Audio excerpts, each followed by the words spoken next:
Can you please tell me, आप लोगों को समझ में आ रहा है या नहीं?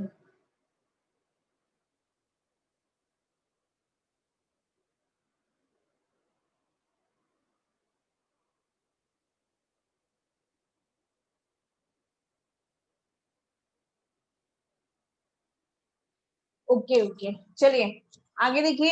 केस थर्ड, तो एक कंडीशन जब इक्वल जीरो थी, एक कंडीशन ग्रेटर देन जीरो, और एक कंडीशन हो जाएगी अब आपकी less than zero. If 2a upon R T minus B is less than zero.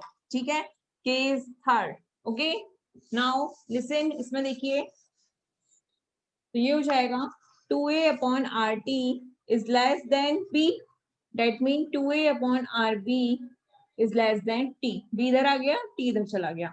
ये क्या है आपका inversion temperature, ti is less than t। That mean आपको पता है म्यू एच कितना होता है, 1 upon C P 2a upon R T minus B.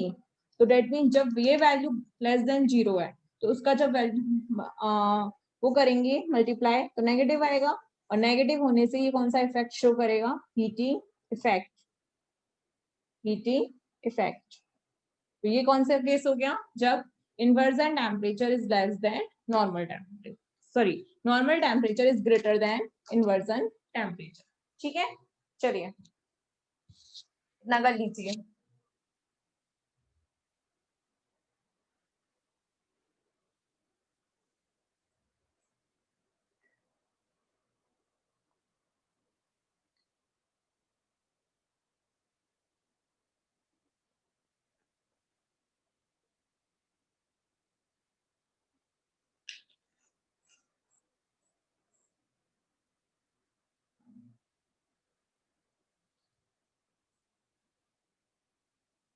हो गया सभी का इतना?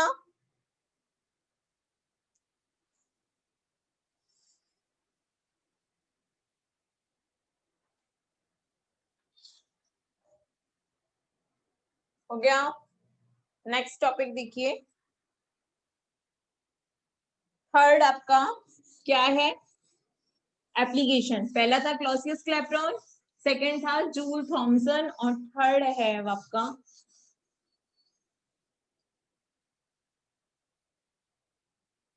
थर्ड देखिए, थर्ड है rate of coefficient, rate of coefficient of for rate of coefficient of elasticity, elasticity for isothermal and adiabatic process। ये आपकी हेडिंग है। ठीक है, इसको बेटा आप कर लो, क्योंकि जो आपके नोट्स में दे रखा है ना, आई थिंक वो आपको समझ में नहीं आएगा। नोट्स ये मेरे द्वारा बनाए हुए नहीं है, ये मैंने जो लास्ट ईयर बच्चों को कराए थे उनको है। अब उन्होंने क्या कर रखा है पता नहीं, कोई टॉपिक कहीं कर रखा है, कोई टॉपिक कहीं कर रखा है। तो बेटर है कि जो मुझे लग रहा है, मुझे देख के पता चल जाता है वो नोट्स कैसे हैं। अब तो ये जो है ना, ये आप लिख लेना पूरा प्रोसेस, आपने अब तक का चाहे लिखा चाहे नहीं लिखा, ये प्रोसेस लिख लेना, क्योंकि इस प्रोसेस में थोड़े से स्टेप्स जो है ना वो थोड़े से डिफिकल्ट है उनको समझना। समझना इजी है, बट अगर कंटिन्यू समझोगे तो बहुत इजी है। ठीक है, तो ये प्रोसेस आप पूरा ही कर लेना। ठीक है, तो इसमें लिखिए पहले आप, सबसे पहले देखिए इलास्टिसिटी क्या होती है, पहले तो आपको ये पता होना चाहिए। इलास्टिसिटी कोएफिशिएंट को हम गामा से शो करते हैं, किससे, गामा से। और मैंने किस किस प्रोसेस के लिए बोला है, आइसोथर्मल एंड आपके एडियाबैटिक प्रोसेस के लिए। ठीक है, तो आगे देखिए, ये जो आपका हमें ये निकालना है वो होता है ES अपॉन ET। ठीक है, ES कैसा प्रोसेस है आपका, adiabatic, energy for adiabatic process, energy for adiabatic process. और ये है आपका ET, energy for isothermal process. और हमें निकालना क्या है, गामा। गामा मतलब कोफिशिएंट ऑफ इलास्टिसिटी, ठीक है, जिसे हम ES अपॉन ET से, यानी कि आइसोथर्मल के लिए ET और ES कितना है एडियाबैटिक प्रोसेस के लिए, ठीक है। तो ये हमें गामा की वैल्यू यहाँ पे फाइंड आउट करनी है, क्या यूज करते हुए, यूजिंग मैक्सवेल इक्वेशन, क्योंकि ये क्या चल रहे हैं, एप्लीकेशन ऑफ मैक्सवेल इक्वेशन चल रहे हैं। तो एप्लीकेशन मतलब मैक्सवेल इक्वेशंस का यूज करते हुए हमें गामा की वैल्यूज क्वेश्चन में फाइंड आउट करनी है। तो अब आप लोगों को इतना तो पता चल गया कि गामा होता क्या है, ठीक है। तो अब देखिए, सबसे पहले देखिए देखिए इसमें the ratio of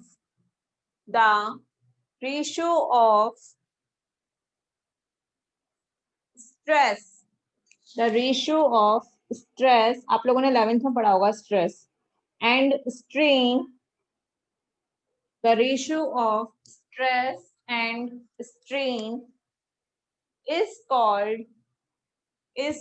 called coefficient of elasticity, is called coefficient of elasticity, okay। मैंने क्या कहा, the ratio of stress and strain is known as, yes, called as coefficient of elasticity। Stress और स्ट्रेन का रेशियो क्या कहलाता है आपका, coefficient of elasticity, ठीक है। तो आप कोफिशिएंट ऑफ इलास्टिसिटी को कैसे लिख सकते हो, सी is equal to stress upon strain, okay, डालिए E is equal to stress upon strain। now now let us consider now let us consider now let us consider the initial volume, let us consider the initial volume for gas is V। Initial volume कितना है V, due to due to due to stress dP, due to stress dP, dP stress की वजह से, due to stress dP, the change in volume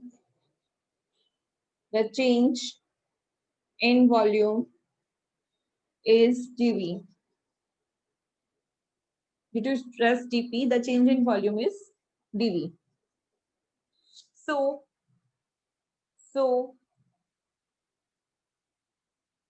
ये आप लोगों ने 11th में पढ़ा है बेटा कि आपका इलास्टिक कोफिशिएंट जो है वो स्ट्रेस अपॉन स्ट्रेन कहलाता है, एंड स्ट्रेस अपॉन स्ट्रेस को मैंने स्ट्रेस तो कितना लिया है dP, वेयर एज जो चेंज इन वॉल्यूम है वो कितना है dV। so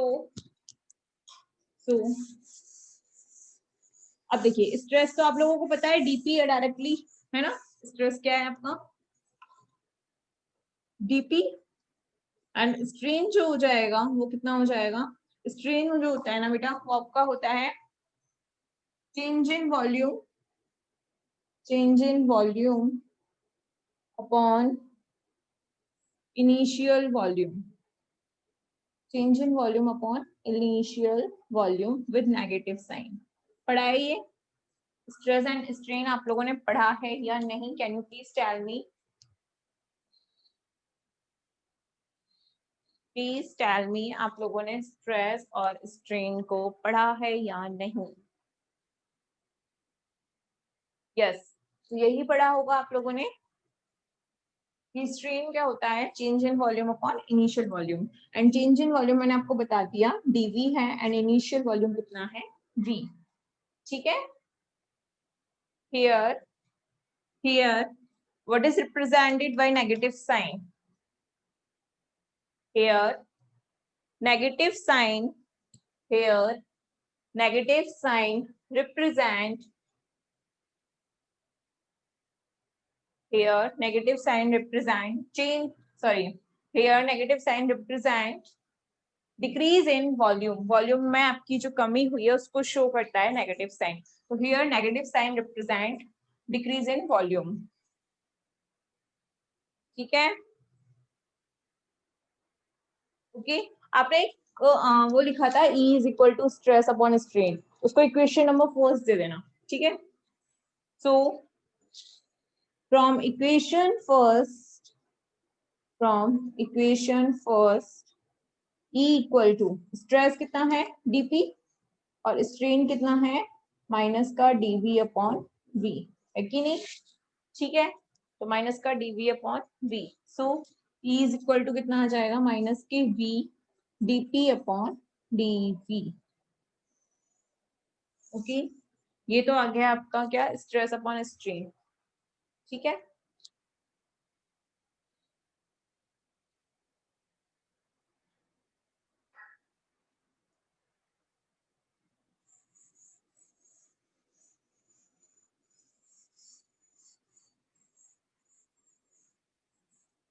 आगे देखिए, E इक्वल्स टू माइनस का v del p upon, sorry, dp upon dv को del v upon del v भी लिखा जा सकता है।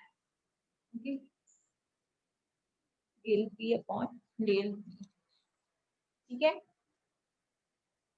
अब सबसे पहले देखिए फॉर आइसोथर्मल प्रोसेस, क्योंकि हमने दो प्रोसेस लिए थे, एक आइसोथर्मल और एक एडियाबैटिक, तो सबसे पहले आइसोथर्मल प्रोसेस के लिए हम ई निकालेंगे, आइसोथर्मल प्रोसेस।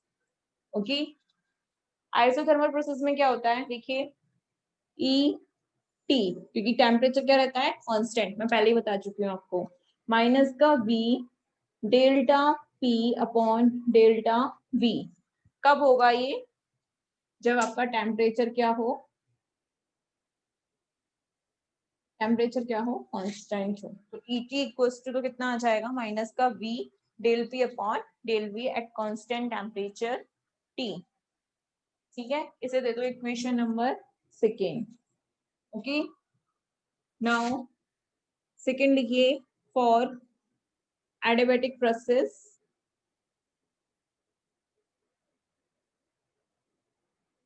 एडियाबैटिक प्रोसेस के लिए क्या होता है, ES इक्वल्स टू माइनस का V del P upon del V at constant F। कितना आ गया, देखिए ये जनरल था जो भी मैंने अब तक आपको कराया। ठीक है,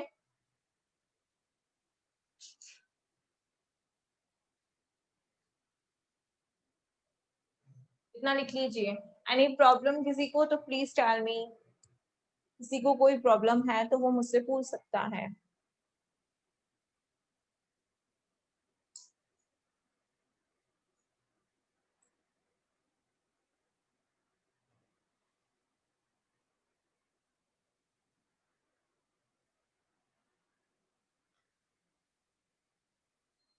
हो गया, अब देखिए, अब हमें निकालना क्या है, गामा, और गामा क्या होता है, ES अपॉन ET, यही तो होता है हमारे पास, ES की वैल्यू भी है और ET की भी।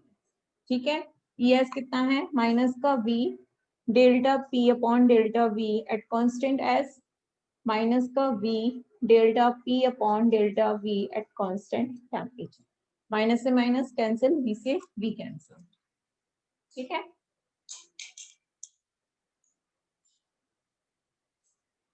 ओके, नाउ आगे देखिए इसी में ही, गामा इज इक्वल टू कितना आ जाएगा, delta P upon delta we at constant S upon delta P upon delta we at constant T, किसके इक्वल है, ई एस अपॉन ई टी के, है कि नहीं? ठीक है, तो यहां से देखिए E S upon E T कितना हो जाएगा, देखिए del P upon del V, ये तो एज इट इज रहने दो बेटा, delta T upon delta T ऊपर नीचे मल्टीप्लाई कर दूं मैं, एनी प्रॉब्लम, नो। देखिए similarly delta P upon delta V dot delta T upon delta T, ये भी मैंने मल्टीप्लाई कर दिया। ठीक है, कुछ नहीं किया है, डेल्टा टी ऊपर नीचे, डेल्टा टी ऊपर नीचे, और कुछ नहीं किया इसके अलावा मैंने। ठीक है, आगे देखिए,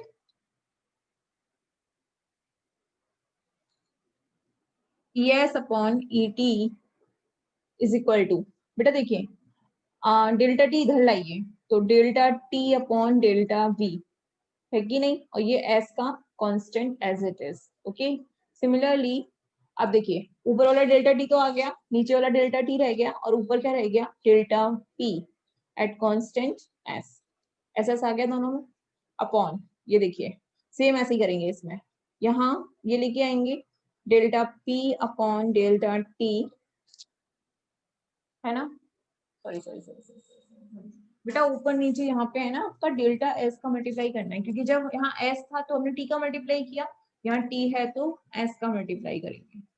ओके, अब देखिए डेल्टा एस को उधर लेके आइए, delta S upon delta we at constant T, और ये हो जाएगा delta P upon delta S at constant जी।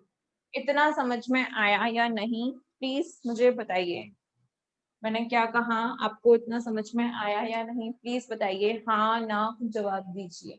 मैं कुछ नहीं कर रही हूँ, बस ये अपॉन 18 निकाल रही हूँ। केशव को आ गया, ओके, और किसी को, नमन को आ गया, ठीक है, आगे सोनम, ओके ओके चलो आ गया सभी को ऑलमोस्ट। अब हम यहाँ यूज करेंगे मैक्सवेल इक्वेशन, ठीक है।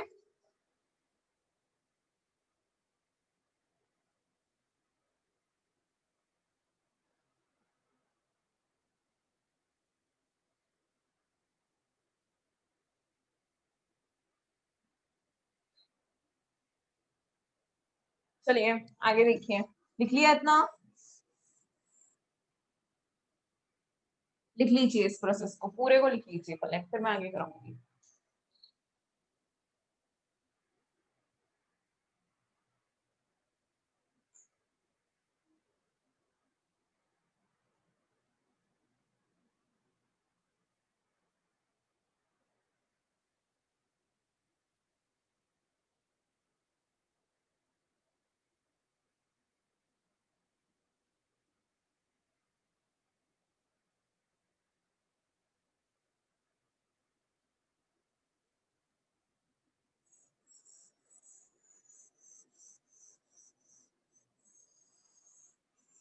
देखिए एक क्लास है जिसमें मैंने मैक्सवेल इक्वेशंस कराई हैं, तो अगर अच्छा होगा आप वो क्लास को सर से लेके मांग लो, क्योंकि क्या है ना अगर आप सर से मांग लोगे वो क्लास तो उसमें आपको मैक्सवेल इक्वेशन निकालना आ जाएगा, और मैक्सवेल इक्वेशन आते ही आपको ये टॉपिक अब आगे तभी समझ में आ पाएगा जब आप मैक्सवेल इक्वेशन निकालना जानते हो। ओके, वो मैं बता दूंगी, मेरे लिए बताना कोई बड़ी बात नहीं है, बट स्टिल एक क्लास में पूरी तरीके से समझना, और एक वैसे तो सर के पास रिकॉर्डिंग है मेरी, आप बस केवल मैक्सवेल इक्वेशन की ही रिकॉर्डिंग मांग लीजिए, जिसमें मैंने शॉर्ट ट्रिक और मैक्सवेल इक्वेशन स्टार्टिंग से जो कराई है, तो आई थिंक वो 2 क्लासेस हैं, और वो 16 और 17 को मैंने कराई हैं, ठीक है। तो 16 और 17 वाली क्लासेस आप लोग सर से रिकॉर्डिंग मांग के प्लीज एक बार देख लीजिए, उससे आपको मैक्सवेल इक्वेशन निकालना आ जाएगा ना, तो फिर आपको ये सब कुछ इजी लगेगा, ठीक है। तो देखिए आगे, E S upon E T equal to, देखो ये एज इट इज रहने दो, delta T upon delta V, ये एज इट इज रहने दो, ठीक है। अब देखिए ये स्टेप है ना, ये वाला स्टेप आपको ये पता होगा, A upon B C upon D, तो क्या होता है, डी ऊपर चला जाता है और सी इधर आ जाता है कि नहीं, ये तो होता है, फिर क्या हो जाता है, A into D upon B into C, ये तो पता है सभी को। तो देखिए डी वाला ऊपर जा सकता है ना, लेट मीन ये डी है, 1 2 3 4 ए बी सी डी, तो डी वाला ऊपर जाएगा, तो ये क्या हो जाएगा, डेल्टा एस अपॉन, अब ये इसको यहां लिख सकती हूँ मैं, तो डेल्टा पी, ठीक है, कांस्टेंट क्या रहेगा as it is temperature. Okay, similarly देखो अभी ये स्टेप रह गया है, इस स्टेप को भी हम नीचे लिखेंगे, ये स्टेप एज इट इज रहने दो, delta S upon delta we at constant temperature. अब देखिए ये वाला, इसको नीचे ये तो नीचे है ये ऑलरेडी, नीचे लिख दिया मैंने, और ये ऊपर वाला नीचे जा सकता है, क्योंकि जब ये यहाँ आ सकता है तो ये भी यहाँ जा सकता है, तो डेल्टा पी नीचे चला जाएगा, तो ये हो जाएगा डेल्टा पी नीचे, और यहाँ क्या कांस्टेंट है, एस कांस्टेंट, ठीक है। ये स्टेप आया या नहीं, can you please tell me, हाँ ना कुछ रिस्पॉन्स कीजिए, ये स्टेप आप लोगों को आया या नहीं। एस अपॉन ई टी इतना आ चुका है,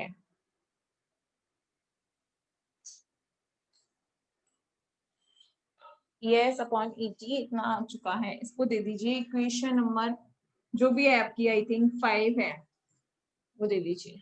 ठीक है, ये स्टेप आया समझ में या नहीं, प्लीज टेल मी। नहीं आया है तो मैं दोबारा बता देती हूँ एक बार। देखिए ये तो एज इट इज, फिर मैंने कहा था A upon B C upon D, तो D ऊपर चला जाता है और C का मल्टीप्लाई B से हो जाता है। तो देखिए A upon B C upon D, तो D तो ऊपर चला गया डेल्टा S, ये इधर आ गया, इधर आ गया। कांस्टेंट क्या है, temperature as it is temperature. अब देखिए ये स्टेप ऐसे की ऐसे। अब ये देखिए ए को मैं नीचे ले गई, क्योंकि जब डी की जगह ये आ सकता है तो ए की जगह डी भी जा सकता है, तो डेल्टा पी नीचे चला गया, डेल्टा टी, ये दोनों तो एक दूसरे से एक्सचेंज हो सकते हैं ना, तो मैंने इन दोनों को एक्सचेंज कर दिया, तो देखिए डेल्टा टी इधर आ गया, और कांस्टेंट क्या था, एस कांस्टेंट। ओके, तो प्लीज बताइए आया या नहीं। चलिए आगे की क्लास में आपको कल कराऊंगी, और आई होप आप लोग इतना पढ़ के आओगे, क्योंकि जब तक आप ये नहीं पढ़ के आओगे, आप निकाल के आ रहे हो, तो कल आगे का प्रोसेस करना बेकार है। और कल मैं मैक्सवेल इक्वेशन यूज करूंगी और फिर इसको कंप्लीट करूंगी, तो आपका इक्वेशन नंबर 5 तक हो चुका है।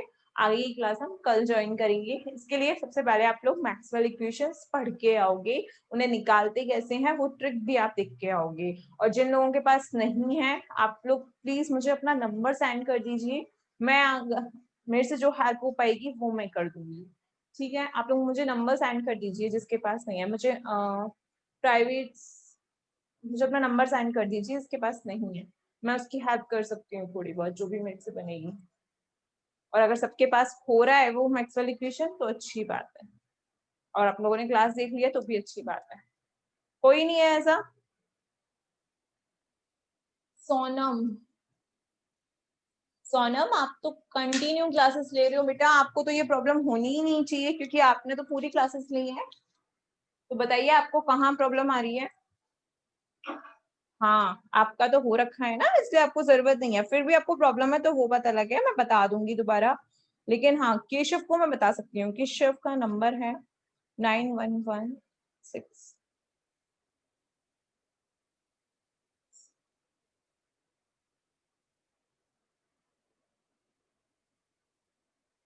ओके, केशव को ही प्रॉब्लम है। सोनम आपने पूरी क्लासेस ली है बेटा, आपको पता होना चाहिए, आप एक बार अपने नोट्स देखोगे तो आपको समझ में आ जाएगा। ओके चलिए आज की क्लास हम यहीं लीव करते हैं। ओके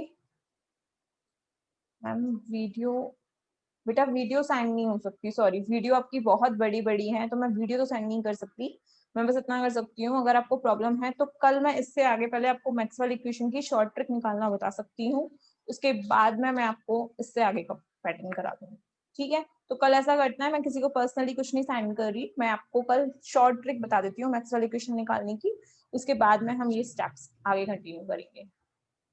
सर से ले तो वो दे देंगे, हाँ वो आपको दे सकते हैं, वो आपको साइट बता सकते हैं जिस साइट पर वो है। ठीक है, तो आप लोग सर से ले लीजिए वो। ओके वेरी गुड, सर से ले लीजिए आप लोग, सर आपको दे देंगे, सर के पास वो है। ओके ठीक है बेटा, ओके लीव करते हैं इस क्लास।